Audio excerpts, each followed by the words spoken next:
Guys, क्या आप सोच सकते हो कि एक लड़की की आंख से आंसू नहीं खून बह रहा था, मगर उसकी चीखें किसी को भी नहीं सुनाई दे रही थीं। चश्मे को कूटा गया जिसके वजह से आंखों से खून निकल गया। लेडी डॉक्टर के मम्मी पापा के पास हॉस्पिटल से फोन जाता है और कहते हैं कि आपकी लड़की ने सुसाइड कर लिया है। उसके बाद तो वो लोग बोल ही दिया जो आपका लड़की सुसाइड कर दिया, आप लोग जल्दी आइए।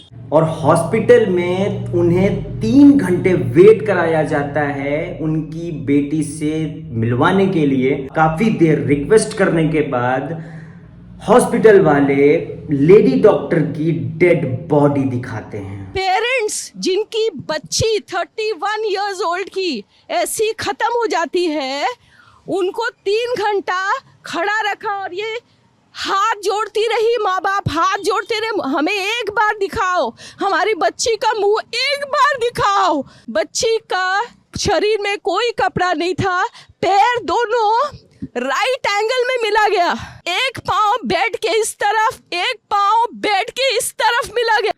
मतलब उसने आखिरी सांस तक कितना दर्द सहा होगा। पोस्टमार्टम रिपोर्ट में कहा गया है कि पीड़िता के शरीर और प्राइवेट पार्ट्स में लगी सभी चोटें उसकी मौत से पहले की है।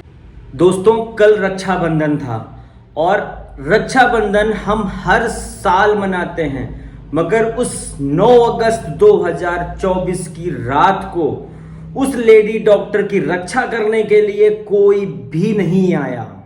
जिस रात उस लेडी डॉक्टर के साथ ये हादसा हुआ, उस दिन लेडी डॉक्टर की नाइट शिफ्ट लगी हुई थी।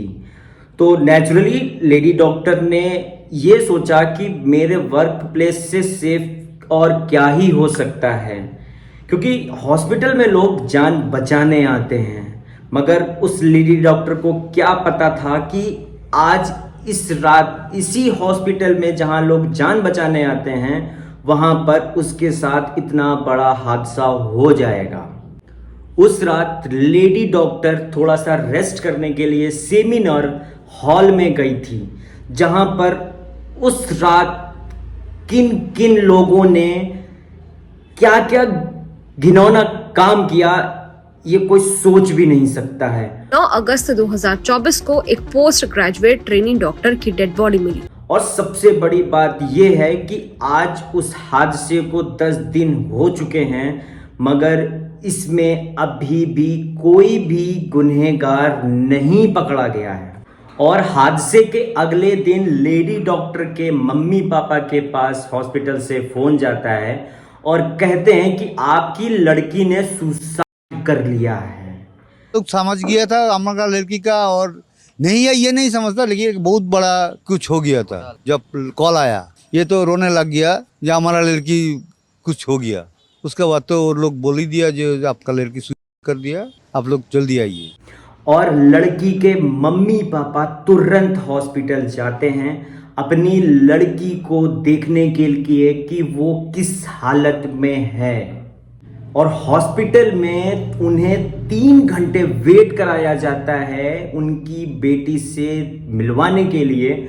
और काफ़ी रिक्वेस्ट करने के बाद लेडी डॉक्टर के मम्मी पापा काफ़ी देर रिक्वेस्ट करने के बाद हॉस्पिटल वाले लेडी डॉक्टर की डेड बॉडी दिखाते हैं।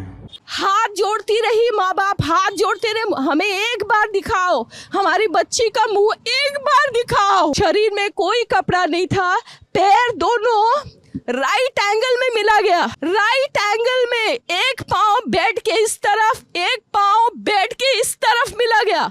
जब तक पेल्विक गर्डल नहीं टूटता है, इस तरह 2 पाँव को नहीं चीरा जा सकता है।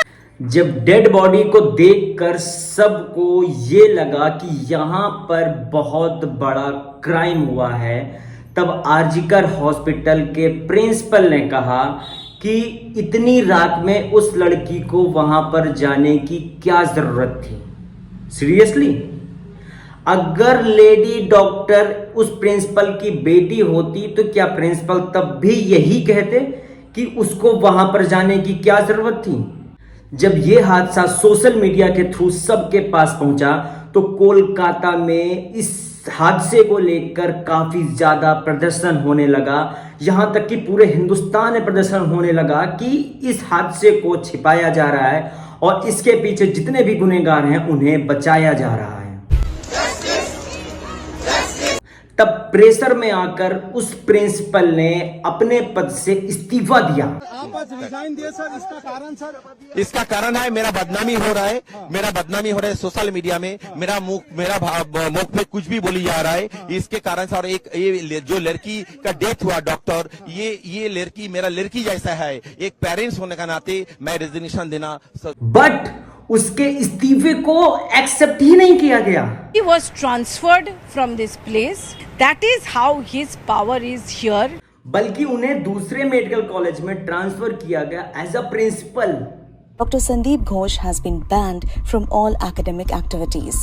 आप सोच भी नहीं सकते हैं उस लेडी डॉक्टर पर क्या बीती होगी। मेडिकल रिपोर्ट के अकॉर्डिंग, पोस्टमार्टम रिपोर्ट के अकॉर्डिंग उसके शरीर पर 14 से भी ज्यादा चोट के निशान पाए गए हैं।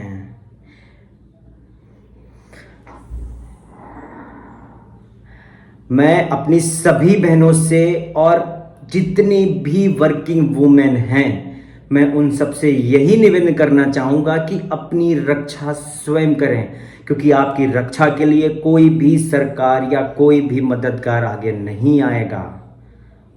आप सब जागें, क्योंकि अभी निर्भया कांड भुलाया नहीं गया और इतना बड़ा हादसा हुआ है।